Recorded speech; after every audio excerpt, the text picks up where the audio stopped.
Alors, donc, le SCF il est complété par, tel qu'il est défini par la réglementation, parce qu'il procède d'une réglementation comptable, il est complété par des référentiels adaptés aux établissements financiers et aux assurances, appliquant une nomenclature des comptes qui leur est propre. Il est complété par des avis du CNC.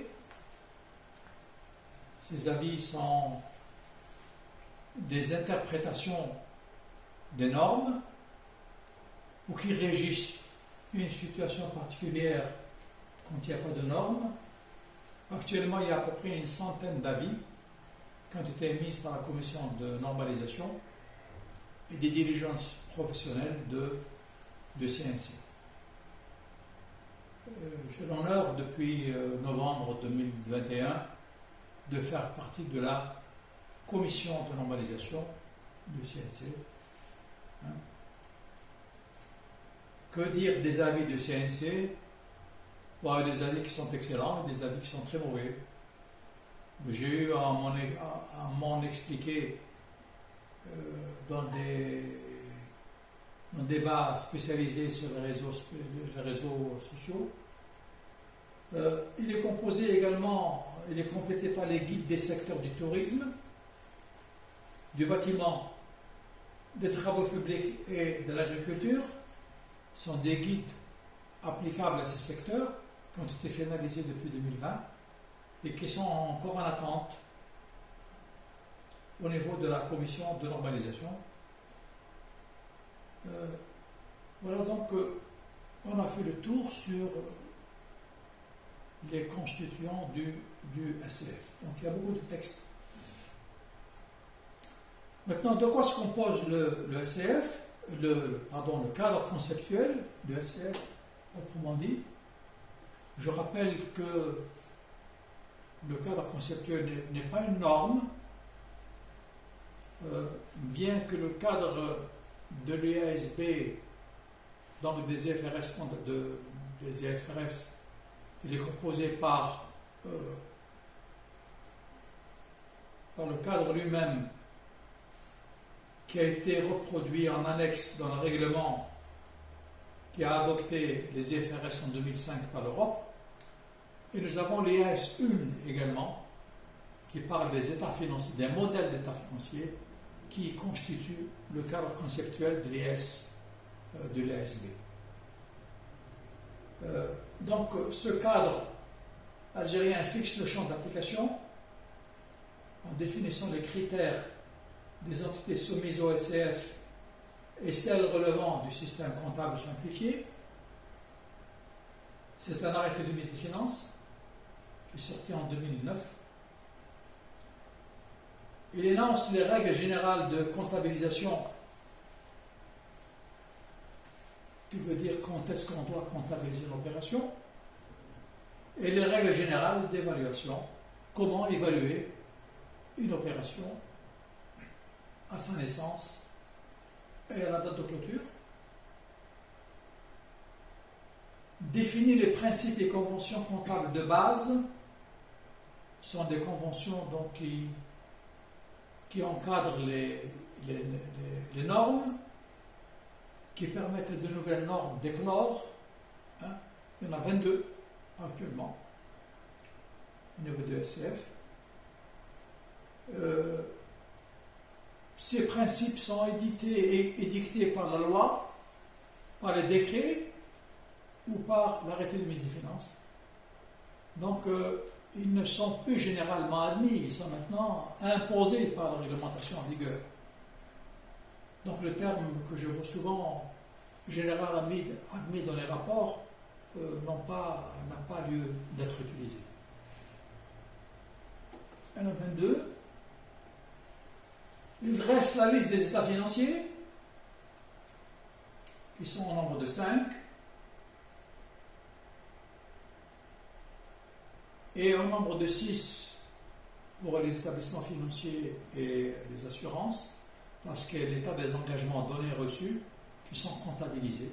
de la classe 9 pour eux. Ils proposent des modèles d'état financier. Ils proposent des modèles.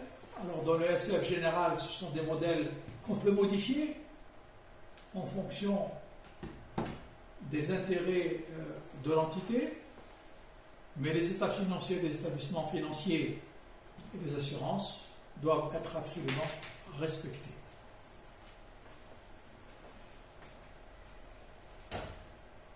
Il liste et définit les principales rubriques des états financiers.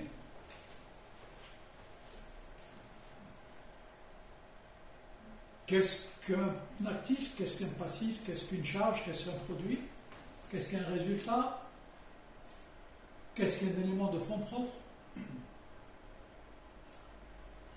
Il précise la notion de cycle d'exploitation et il classe les éléments d'actifs et de passifs en éléments non courants et courants. Hein? Alors, avant d'entrer dans le détail, donc tout ce qui rentre dans le cycle d'exploitation, ce sont des éléments courants, que ce soit un passif ou un actif. Exemple, vous êtes commerçant et vous vendez un crédit, vous donnez un crédit à votre client de 20 ans. Logiquement, puisque ça dépasse l'année, c'est un actif non courant. Eh bien non. À partir du moment où la créance est générée par le cycle d'exploitation, même si elle est de 20 ans, la créance est classée en élément courant.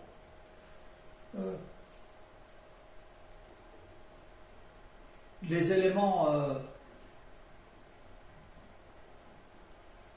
les établissements financiers et l'assurance ne classent pas leurs éléments en courant en élément non courant, ils les classent par ordre de liquidité pour l'actif et par ordre d'exigibilité pour le passif. Voilà.